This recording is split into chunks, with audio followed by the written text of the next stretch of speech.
আমরা জীবন দিব, কিন্তু আমার দেশের 1 ইঞ্চি মাটি কোনো হায়নাকে দেব না। আমরা একটা মানবিক বাংলাদেশ গড়তে চাই। এই বাংলাদেশের দায়িত্ব যুব সমাজের হাতে তুলে দিতে চাই। আমরা এই দেশটাকে পৃথিবীর একটা শ্রেষ্ঠ দেশ বানাতে চাই ইনশাআল্লাহ।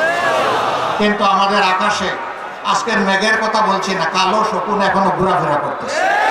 আমাদের উপর জুলুম করা হয়েছে, আমরা দেশ ছেড়ে কোথাও পালিয়ে যাই। দেশকে যারা ভালোবাসে তারা দেশ ছেড়ে পালিয়ে যেতে পারে না। দেশের প্রতি যাদের দায়বোধ নাই তারা যে কোনো সময় দেশকে খোদা হাফেজ বলতে পারে। আমরা এই দেশ নিয়ে বাঁচতে চাই, এই দেশেই অন্যায়ের বিরুদ্ধে লড়তে চাই এবং এই দেশকেই আমরা দুনিয়ার একটা শ্রেষ্ঠ দেশে পরিণত করতে চাই। আমরা জীবন দিব, কিন্তু আমার দেশের 1 ইঞ্চি মাটি কোনো হায়নাকে দেব না। আমরা একটা মানবিক বাংলাদেশ গড়তে চাই। এই বাংলাদেশের দায়িত্ব যুব সমাজের হাতে তুলে দিতে চাই। যারা বয়স্ক তারা কি মন খারাপ করলেন? একবার এক সন্তানকে সম্বর্ধনা দেওয়া হচ্ছে তার কৃতিত্বের জন্য। তো ছেলের ব্যাপারে অনেক কিছু বলা হয়েছে, বাপকে কেউ চিনে না। বাপ এতক্ষণ চিন্তা করলো, কি রে আমারে কেউ একটু স্মরণও করল। যখন তার হাতে ক্রেস্ট তুলে দেওয়া হবে, বাপ দাঁড়িয়ে বলল, আমার একটি কথা আছে।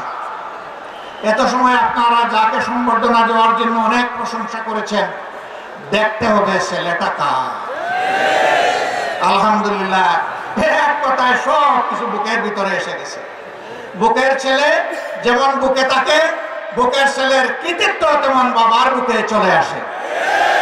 কাজেই আমরা আমাদের সন্তানদের নিয়ে গর্বিত। আলহামদুলিল্লাহ, আমরা ইনশাআল্লাহ আমাদের সন্তানদেরকে সঙ্গে নিয়ে বুকে ধারণ করে আগামীর দায়িত্ব তাদের হাতে তুলে দেব। এই বাংলাদেশ আমরা চাই। এই বাংলাদেশ আপনারাও চান? তাহলে ঘরে ঘরে আওয়াজ ছড়িয়ে দিন। আমরা এই দেশটাকে পৃথিবীর একটা শ্রেষ্ঠ দেশ বানাতে চাই ইনশাআল্লাহ। কিন্তু আমাদের আকাশে আজকের মেঘের কথা বলছি না, কালো শকুন এখনো ঘোরাফেরা করতেছে। এই শকুনের দিকে তীর্যক দৃষ্টি রাখতে হবে। কোনো শকুনকে মাটিতে নামতে দেওয়া যাবে না।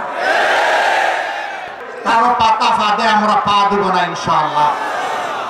ধৈর্যের সাথে সকল পরিস্থিতি আল্লাহর পর ভরসা করে আমরা মোকাবেলা করব।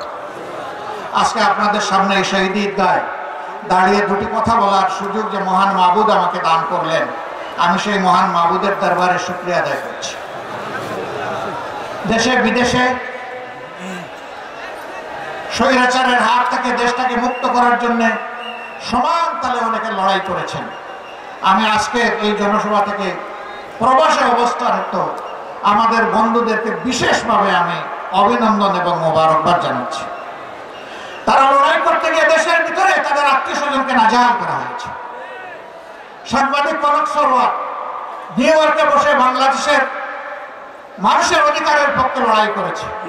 তার বোনটাকে ধরে নিয়ে কি রকম তার সাথে নিকৃষ্ট আচরণ করা হয়েছে এই জাতি তার সাথে। ভাইরা, এদের মধ্যে কোনো মনুষ্যত্ব বোধ ছিল না। আল্লাহ কোরআনের ভাষায় কালানায়াম, এরকম যারা আল্লাহ বলছেন এরা যেন পশু। আরেক দা অগ্রসর হয়ে আল্লাহ বলছেন বালহুম আদল। পশু তো আমি বিবেক দেই না, এই জন্য সে ভালো মন্দ বুঝে না। ওদেরকে বিবেক দেওয়ার পরে যারা এই কাজ করেছে এরা পশুর চেয়েও নিকৃষ্ট। আল্লাহর কাছে ওই জাত থেকে কিয়ামত পর্যন্ত আশ্রয় চাই। ওই জাত যেন আর ফিরে আসতে না পারে। আপনারা সবাই সজাগ থাকবেন তো না ঘুমায় পড়বেন? আল্লাহ তাআলা এই জাতিকে সজাগ থেকে সকল ষড়যন্ত্র মোকাবেলা করার তৌফিক দান করুন। প্রিয় বাংলাদেশকে আল্লাহ তাআলা কবুল করুন। এ দেশের উপর আল্লাহ তার রহমত নাজিল করুন, বারাকা নাজিল করুন, শান্তির ফয়সালা দান করুন। এক টুকরা কোরআনের বাংলাদেশ আল্লাহ আমাদেরকে দান করুন। আপনাদের সকলকে আজকে এখানে আসার জন্য গভীর কৃতজ্ঞতা জানিয়ে আল্লাহর জন্য ভালোবাসা জানিয়ে, হে আল্লাহ তুমি সাক্ষী থাকো, আমরা শুধু তোমার জন্য আমরা একে অন্যকে ভালোবাসি। হে আল্লাহ আমাদের এই ভালোবাসাকে তোমার জান্নাতে নিয়ে যাই আল্লাহ। আমরা যেন জান্নাতেও এরকম মহামিলনে মিলিত হতে পারি। রব্বুল আলামিন।